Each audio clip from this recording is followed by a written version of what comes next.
Memang begini ya, Madura ini kan sejak dulu kan ada leluconnya sebenarnya. Agama orang Madura ini bukan Islam sebenarnya, tapi agamanya NU.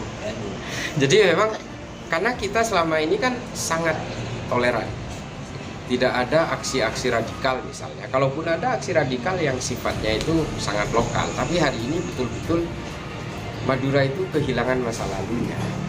Madura ini betul-betul terlalu mudah dirobek oleh pemikiran-pemikiran, terutama oleh yang berorientasi politik. Orientasi politik ini bisa jadi akhirnya memecah belah orang-orang Nahdien di Madura. Ini yang menjadi persoalan. Ketika sudah tercipta politisasi agama, maka akhirnya yang terbelah-belah itu bukan hanya orang yang berbeda agama, tapi juga orang-orang yang sesama agama, bahkan satu organisasi.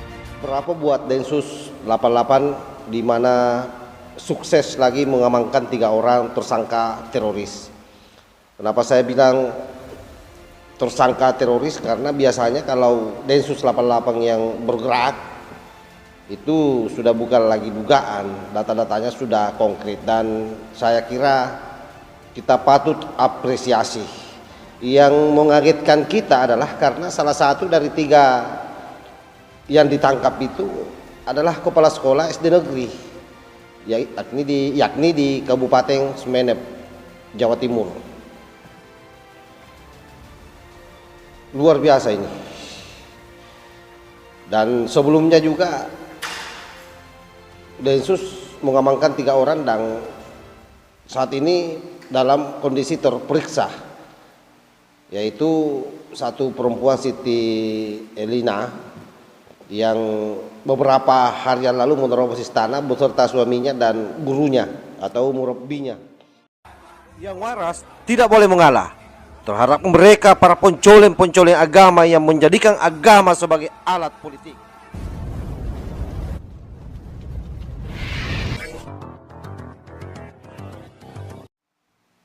Assalamualaikum warahmatullahi wabarakatuh. Om Swastiastu, Namo Buddhaya, salam kebajikan.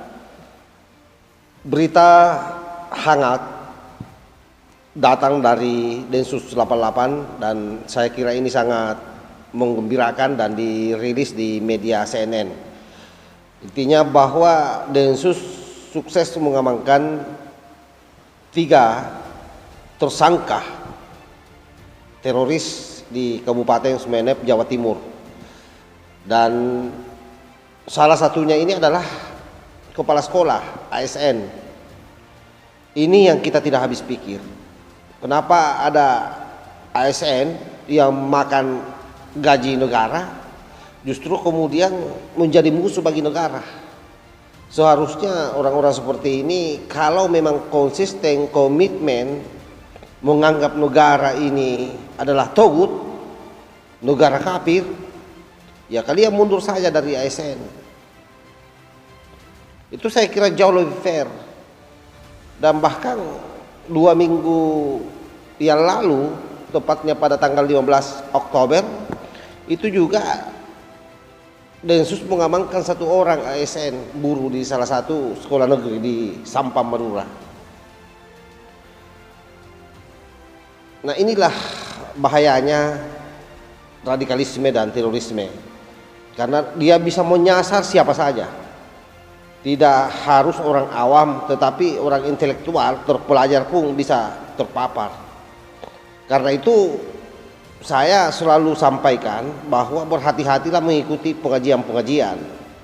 Kenapa? Karena hampir seluruh dari data yang ada di BNPT, seluruh orang-orang yang terlibat teroris yang ditahan dari Sabang sampai Merauke itu mereka rata-rata berpaham Wahabi Salafi.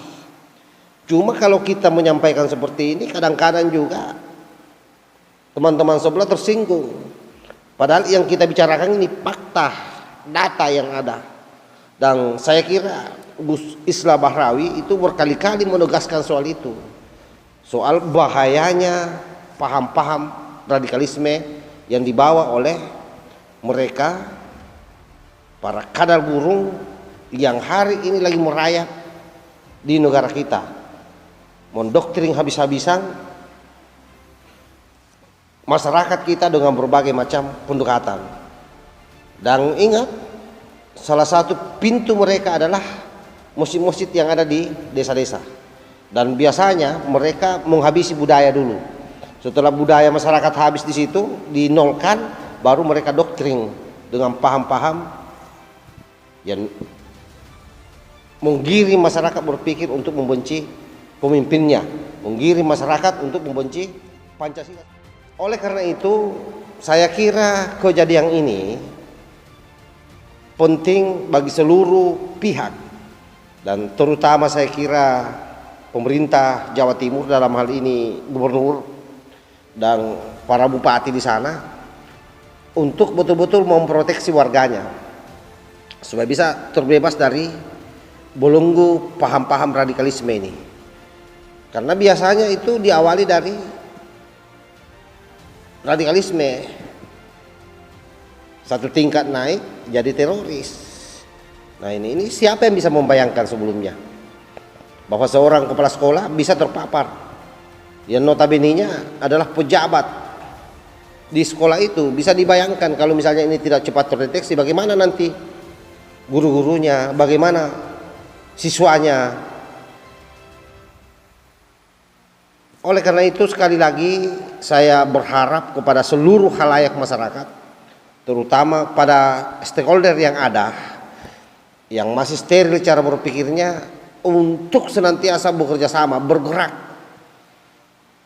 bagaimana memproteksi paham-paham ini. Karena memang rata-rata juga yang seperti itu biasanya masuk di sekolah-sekolah. Saya menemukan beberapa bulan lalu sudah ada masuk, khususnya di Sulsel ini, pengajian-pengajian di sekolah-sekolah. Nah itu juga saya kira memang erat kaitannya dengan bagaimana pemerintah kita memproteksi itu, melakukan pembinaan terhadap para kepala-kepala sekolah, sehingga kepala-kepala sekolah ini juga bisa memberikan pembinaan kepada guru-gurunya.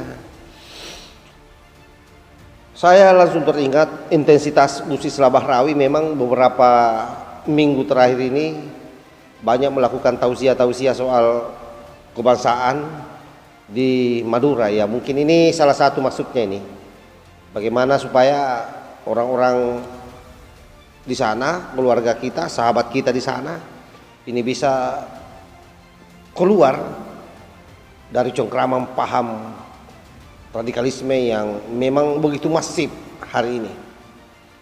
Dan ini fakta yang tidak bisa dibantah. Saya kira begitu. Mudah-mudahan ini menjadi pelajaran buat kita semua. Tidak bermaksud mendiskreditkan satu daerah atau apa, karena sekali lagi radikalisme, terorisme ini bisa memapar siapa saja. Wallahul muwaffiq ila aqwamit thariq. Wassalamualaikum warahmatullahi wabarakatuh. NKRI harga mati. Salam Nusantara. Bravo Densus 88. Dasar gandul. Emang dasar elu gandul. Kada turun, kada turun. Kada turun, kada turun, kada turun. Kada turun, kada turun, kada turun. Dasar gandul.